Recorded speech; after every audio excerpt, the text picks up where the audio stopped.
Hey guys, welcome back to my homestead education. So today, it is mid-April. We are getting seeds out to start, and we're trying to get our garden planned out, even though it's a wreck out there right now. So I wanted to kind of show you our little process that we do. It's not the most organized, and hopefully as we move forward, we're getting better at this. First, let me show you. We have seeds. This is actually how I ended up getting into doing seeds. I was buying seeds and putting them back for years. I was saving seeds, and I got to a point where I realized the seeds that I was buying and putting back, this is actually about half of what we used to have. We went through and tested a lot of them that were no good, and we got rid of them. Or it wasn't that they were no good, they just didn't have a lot of germination rate. Their germination rate was like sub 10 or 20%. So we're here today. We have lots of different seed companies. These are years old, several years old. So we'll be testing a lot of these seeds.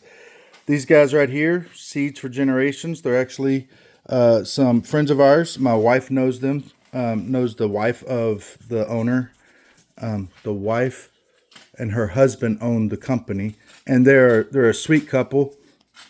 And we used to get seeds from them, Baker Creek, Eden Brothers, everybody. We started finding our favorite places. And then when we started doing our own seeds, of course, that's mostly what we plant. We buy and sell seeds that we like. But this year, I decided, you know what, let's pull it out. Let's go through another round of testing seeds, seeing what we want to do. We do have a lot of space. The question is, will we have the time to really do it all? So let me walk you through it. We're going to set up two categories. It's a little late for our cool weather. We should have maybe had them out a month or more ago, but we just had a massive hailstorm that came through with tons of rain. Probably would have wiped out most of our cold weather crops, to be honest. So we're going to try to get some of those sown over the next few days. We have things that we don't start. We won't put them in a planter in seed trays and start them indoors and then transplant, because they've never done well. They don't do well. And to be honest, there's not much of a need for it. So some of the things we don't start indoors: carrots, beans, peas, squash. What are some of the other things we don't start indoors? I don't recall. Squashes, melons. Well, we do start melons indoors a lot of times, just because our season is so short compared to where they like to grow. And to be honest, I mean, most years when we do get a decent couple of watermelons, we get them at the end of summer. We're lucky if it's still hot. Usually it's in September and it's already cooling off, and it's like, who wants watermelon when it's 60? You know, you want watermelon when it's 100 degrees outside. So I'm going to get busy doing this. So we're setting things up. We're going to have our direct sow cool weather, our starting cool weather. And what was the other one, sweetie? Succession. Oh, and then there's succession planting that we're going to be doing. So when you look at things like radishes and beets, turnips, lettuce, there's several of these. You could do carrots. Most of these you can harvest in as early as 21 days out to, I mean, some of them you can go longer if you want, but when they're really tender, they're really delicious. You're talking 28 to 35, 45 days. And so you're talking 4, 5, 6 weeks. So you can go out and prep a bed, right? And do a line of each kind of radish that you want to grow. And you don't have to use your whole pack. You can use, and it's not a big area to grow 10 or 15 radishes. I mean, you're talking less than 2 feet. And I can plant in a 2 by 2 foot section. I could plant probably 80 to 100 radishes, the small radishes. And when you do that, then the next week you plant another 2x2 foot and then another 2x2 foot. And you do that 3-4 sections for just radishes. And then you can start harvesting in your 4th week, your 60, 80, 100 radishes at a time. And we'll go through that throughout this year. We'll show you how we're trying to do it. Sometimes it's our biggest issue is just the discipline and the time. We're either really busy trying to do work. My wife's a midwife, so sometimes she's off doing stuff and I have to take care of some stuff at home, or we have other things that get in the way sometimes and we forget. So this year we're getting our calendar put together. We're going to have our weekly what we need done every single week, and we're going to stick to it because we really want to grow a lot of food this year. So let's get going. Okay, one thing that you need to know. I get questions all the time. What is the depth I plant this seed? Well, that's a good question. There's a general rule of thumb. 2 to 3 times the width of the seed is the max depth you want to plant. So if you have something super tiny, like a tomato seed, you don't want to go very deep. Maybe a 1/4 inch. 1/8 to a 1/4 inch deep is all you want. Some seeds, like this is an old one, but it's the lettuce seed. Lettuce actually needs light to germinate. A lot of people will tell you don't even cover your lettuce, or put them on top and just put a light dusting over the top of them and let them go. Now, I have planted them a little deeper than that, and they do just fine. Same with carrots. People say you just put them right on the top and barely cover them. But I've put them up to a 1/4 inch deep and they do great. In fact, sometimes I think they do better because the hard part with planting super shallow is keeping the seed wet, moist enough to sprout. The big thing is seeds don't need soil to sprout. I'm sure there's an exception. I can't think of any. And what we're going to do is show you that today. We're going to use styrofoam plates. I know it's not environmentally friendly.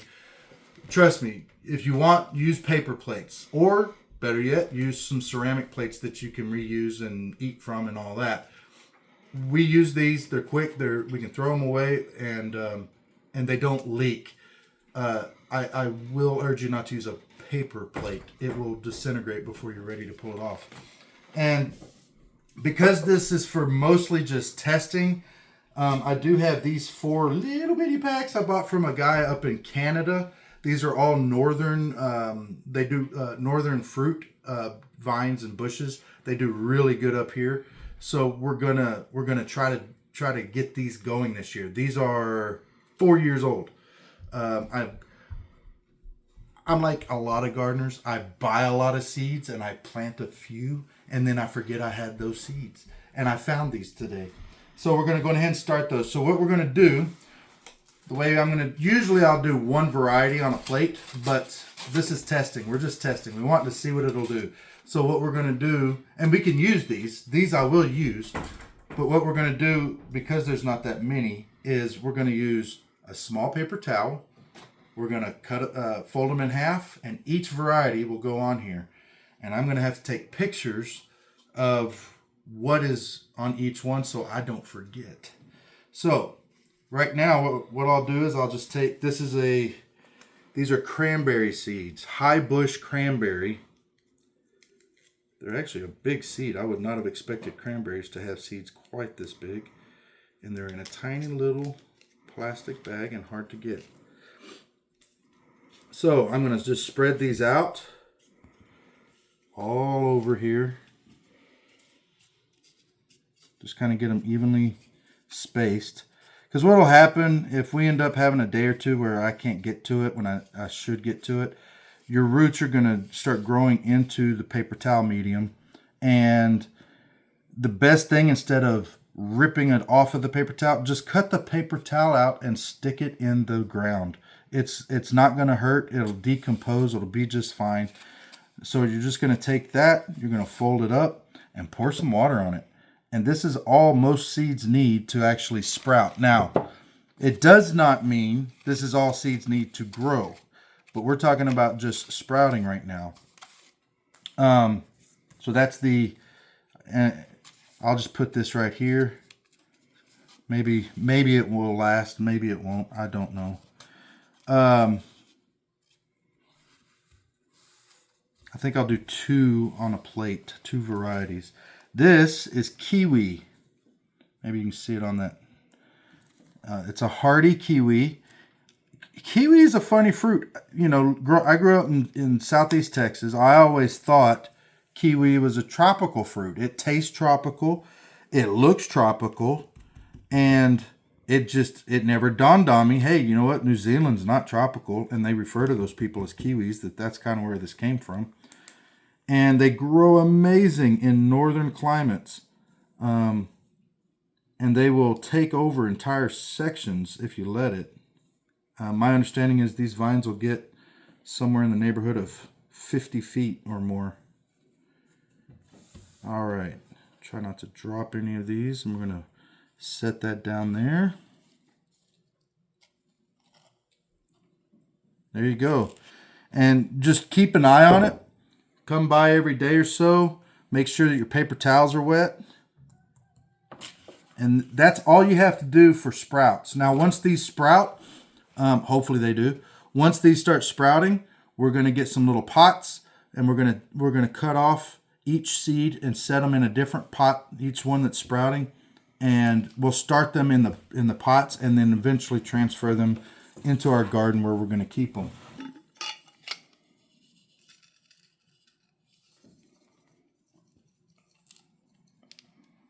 This video will be a 2-parter. I'll let this one out today, and then I'll come back in probably a week or so and do another one. Some of those got off the plate, but that's okay. Just going to kind of pull that up out of the way. And dill and cilantro are very easy. I don't even have to label it. I know exactly what it is. Now, if I had 2 varieties of dill, I would want to label it. But the dill you can smell very strongly. The cilantro, let's see. Let's see if I crush it. Can you smell it? Oh gosh, yes.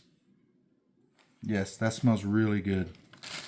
It's amazing how long spices like this will last. Whoops.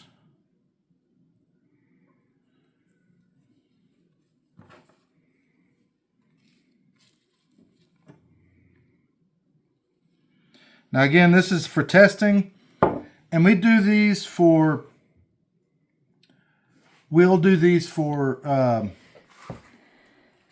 I'm trying to think, really, really fine seeds that I'm going to start in a cell, like the tobacco seeds, or some of the herbs that we have that are super fine. We have mint, we have thyme, rosemary. Rosemary, I would start in here. It's not a super fine seed, but it takes a long time to kind of get it going. But if you'll do it this way, it seems really fast. Like it seems to supercharge it, and just get stuff going because they're wet. They're not drowning. There's still air that goes through there, but they stay constantly moist.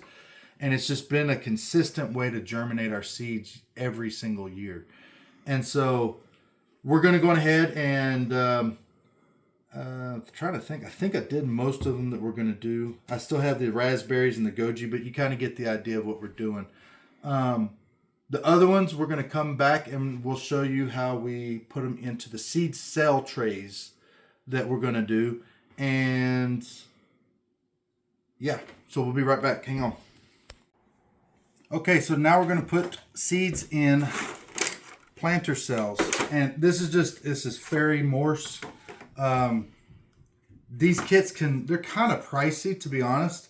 But if you don't have a greenhouse, which right now we don't, we took ours down from years ago, and I'm trying to hopefully we'll have that, something we can use this year.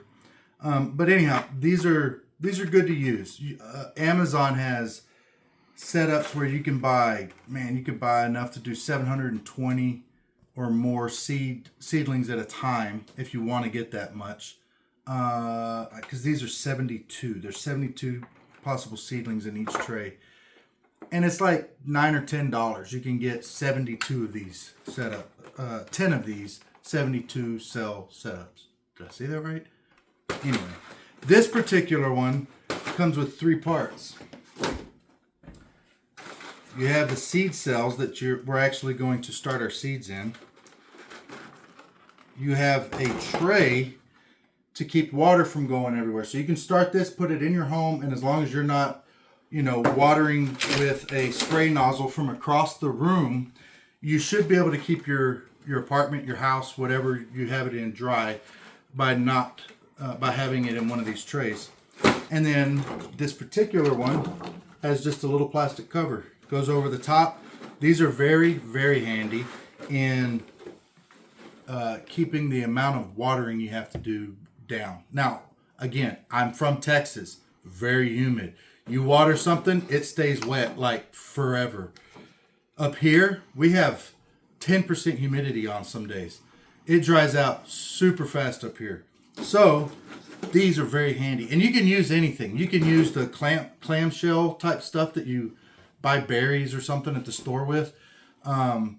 We've used all sorts of medium or material like this to plant our seeds in, and to keep it kind of is a little greenhouse. And you'll see the humidity build up on top of this, and you can just tap it and you just watered your plants again.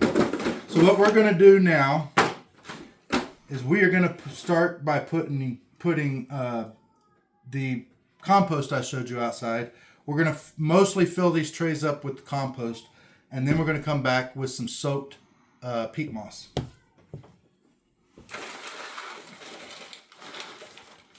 Fortunately, we have kids that can come in and clean up after us.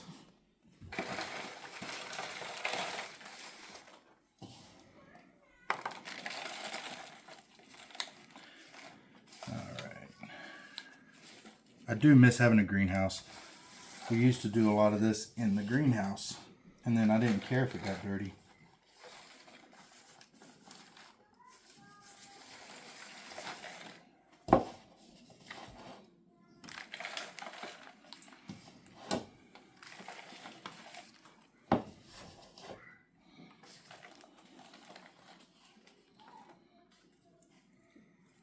Got a rock in there. Keep an eye out for stuff like that. Doesn't hurt your plants, but it doesn't help them either. And we're just going to kind of fill it in. You can get a stick and go across it. I've seen guys do that like it's concrete. You don't need to. And one of the things I like to do, which this one's falling apart a little bit, just kind of get it to go down just a bit. And most of these are pretty full. You don't need much more in there. Take the big sticks out. Some people will tell you not to use this type of compost to start. I've never had problems with it. I guess we'll see. There's always a chance that you could have your first year of having problems. And what we're going to do now is we're going to come in here with some seed. So we're going to put peppers in here.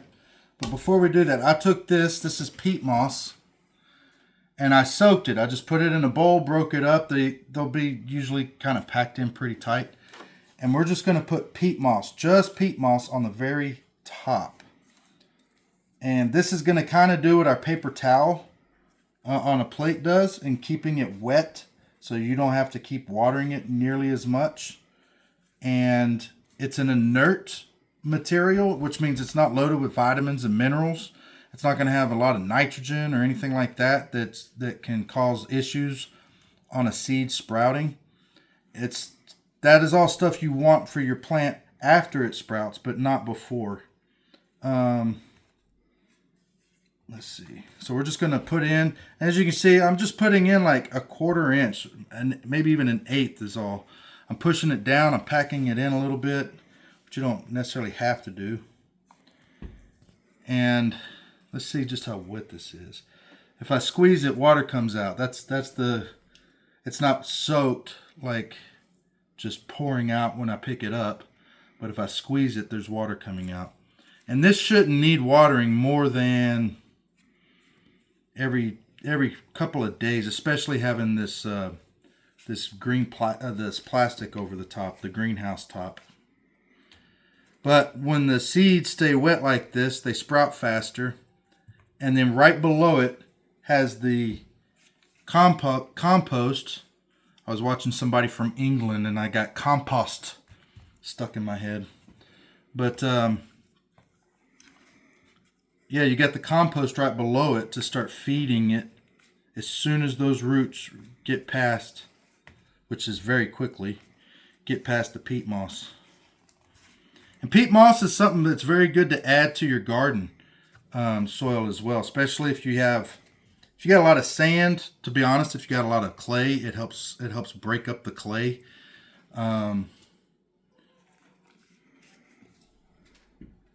It's just in general, I've always enjoyed working with peat moss, both up here where we have a different soil than in Texas.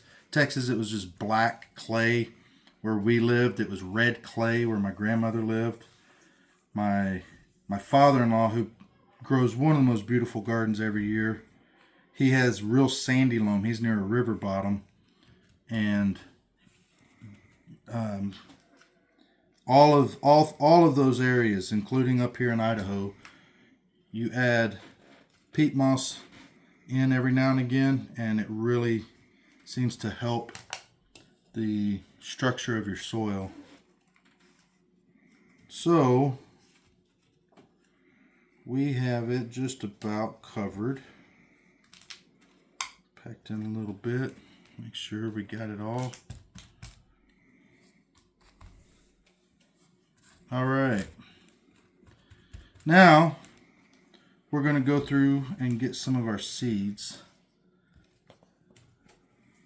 Okay, and what we're going to do, we have 12 rows here going across. We're going to plant 4 different peppers. Now, a couple of these are from our old packaging from like 2 years ago, just black and white. And this is from our Perfect Pickler collection, the banana pepper, which we love. And we're just going to open that up. Now, these are urban packs, just in case you're wondering. And there's about 12 or so. We try to make sure there's a minimum of 10. We usually get 12 or 13 seeds in each of these. This one is a bigger pack. This is our regular pack. And you get about 40 seeds in these right here. All right, so let's do the peppers, banana peppers. And you don't have to go deep, remember. You really don't even have to use something like this in here. You could just set it on top and put a little bit more peat moss on top.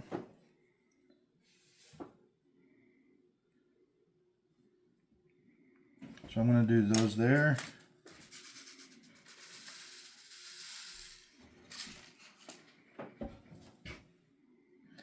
And that's it. That's all you're going to do. You're just going to drop 1 or so seeds. Sometimes, you know, if you got a seed that looks kind of hanky, a little weird, off color, too small, whatever, drop it in with another good seed.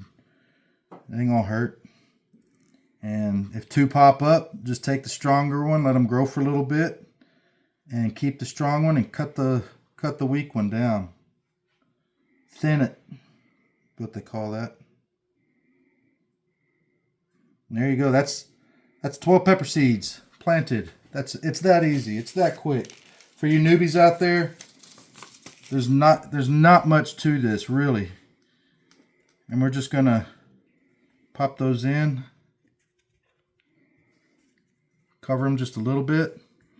And when we're done, I'm gonna give it another quick watering, put the lid on it, and put it on a shelf. And we'll come back in a few days whenever we have sprouts coming through. Well, guys, thank you for watching. I hope this helps for those of you who've never done seeds before, just how easy it is, a couple of different methods on how to start some seeds. And again, I'm going to come back in a week or so and show you the results, show you how really old. I mean, these seeds are a decade and a half old. So come back and check us out. Let's see if they're still growing for us. And yeah, have yourself an awesome day. We'll see you soon. Bye.